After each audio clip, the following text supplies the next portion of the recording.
We were surprised bakit may na-detect tayo. We were surprised, nabigla kami bakit may na-detect tayo. And then naka-respond naman tayo. Ikinagulat ng Philippine Navy ang na-detect nilang Russian attack submarine noong November 28. Ayon kay Rear Admiral Roy Vincent Trinidad, tagapagsalita ng Philippine Navy sa usapin ng West Philippine Sea, ito ang unang pagkakataong may namataan at na-detect silang Russian submarine sa bahagi ng West Philippine Sea.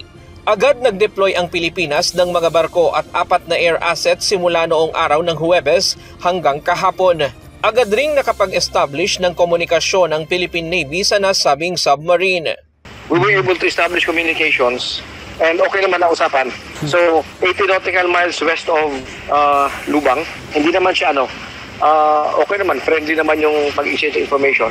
And they were, sinabi naman kung saan papunta. Ayon sa Philippine Navy, nakidaan lang at walang ginawang agresibong aksyon ang Russian submarine sa pagdaan nito sa teritoryo ng bansa. Wala rin itong nalabag na batas o international agreement.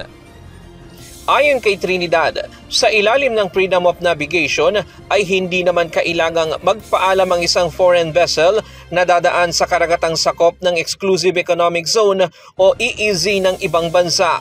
Hindi siya illegal sapagkat under UNCLOS, authorized naman siya bumiyahe o dumaan sa ating EEZ under Freedom of Navigation.